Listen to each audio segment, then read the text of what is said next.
When institutions face public scrutiny, they often respond with announcements, new buildings, new policies, new promises. On paper, change appears underway. Press releases are issued, contracts are signed, timelines are projected, but progress is not defined by construction schedules or administrative memos. It is defined by measurable improvement in safety, health outcomes, accountability, and constitutional compliance. This presentation examines a difficult question. When prison systems claim reform, what is actually changing? But can visual transformations substitute for structural change? That is the central inquiry. The framework introduced here identifies 3 dimensions of reform: political, aesthetic, and economic. Political reform modifies sentencing structures. Aesthetic reform changes how prisons look and feel. Economic reform questions whether incarceration is financially rational. The claim is that most reforms operate within these dimensions without challenging the core premise of mass incarceration itself. Consider the difference between efficiency and effectiveness. Doing things faster or cheaper doesn't always mean we're doing the right things. The argument here is that the decline in incarceration rates after 2007 was not driven by humanitarian awakening. It was driven by fiscal pressure. When the Great Recession strained state budgets, incarceration became expensive. Legislative changes followed the money. This distinction matters. A moral revolution transforms values. A budget correction modifies expenditures. Those are not the same thing. Reform survived politically by dividing people into categories: the deserving and the undeserving. Non-violent offenders became candidates for diversion and shorter sentences. Violent offenders became symbols of continued severity. This division allowed reform to move forward without challenging the legitimacy of harsh punishment overall. It created a 2-track system rather than dismantling the punitive model. Public discourse around reform frequently emphasizes cost savings over human suffering. When reform is justified primarily as a way to conserve resources, the moral critique of incarceration remains secondary. This framing ensures that reforms focus on efficiency rather than justice. It narrows the conversation to budgets, not dignity.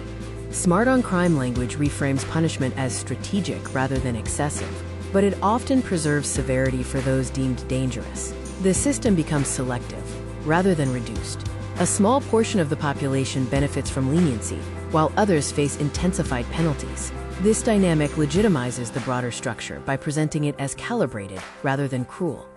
The argument here is that improved conditions do not necessarily eliminate the fundamental harms of imprisonment.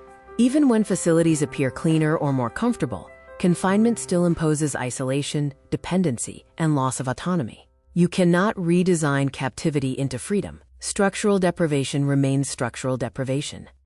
Observers often evaluate prisons based on visual cues: cleanliness, modern architecture, absence of visible decay. But suffering in prison is rarely about visible filth. It is about the experience of control, separation, and psychological confinement. When reform focuses on appearances, it risks overlooking lived reality. The promise of privacy can obscure how isolation functions in carceral settings. Individual cells may appear humane, but they can intensify separation and reduce human contact. Isolation remains harmful, regardless of architectural design. The core issue is not whether the walls are clean. It is whether the person inside has meaningful connection. This slide centers the perspective of the incarcerated individual. Design decisions that appear progressive from the outside may feel irrelevant or even alienating from within. The difference between perception and experience is crucial. Reform that satisfies public expectations may not address the emotional reality of confinement. Legal decisions often evaluate prison conditions based on visible order and cleanliness. If a facility lacks obvious squalor, courts may deem it constitutionally acceptable, even if psychological suffering persists. This standard privileges appearance over experience. It sets a low bar for what counts as humane treatment. The presentation proposes a shift in method. Rather than responding to harm after it occurs through incarceration, resources should be invested in preventing harm before it occurs. This is not merely a policy adjustment. It reorients the entire system from reaction to prevention. In economic terms, incarceration produces what economists call deadweight loss, resources consumed without generating productive return. Families destabilize, earnings decline, communities absorb long-term costs. Prevention and reward-based strategies, by contrast, circulate resources in ways that build capacity rather than diminish it. Behavioral economics suggests that distant punishment does little to influence present decisions. People discount future consequences. Immediate incentives carry more weight. If policy relies solely on deterrence through severe sentencing, it misunderstands human decision-making.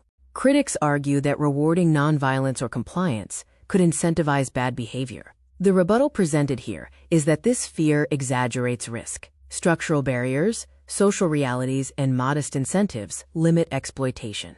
Reward systems already exist in other policy domains without collapsing moral order. Empirical evidence shows that targeted incentive programs can reduce violence significantly at lower costs than incarceration. The implication is that prevention is not theoretical, it is practical. If outcomes improve and costs decline, the rationale for relying on punishment weakens. The synthesis identifies three failures: political division, aesthetic misperception, and economic inefficiency. Refining punishment does not resolve these failures. It manages them. Smarter punishment remains punishment. True reform requires rejecting the deserving versus undeserving divide, prioritizing lived experience over visual evaluation, and reallocating resources toward prevention.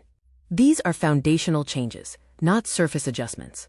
If reform stops at optics, it preserves the cage. If reform stops at budgets, it preserves the logic. ALPRP advances a structural alternative: universal rehabilitation, not bifurcation; lived experience transformation, not aesthetic redesign; human capital investment, not deadweight loss; ex-ante prevention, not endless ex-post punishment. The question is not whether prisons look better. The question is whether people leave better.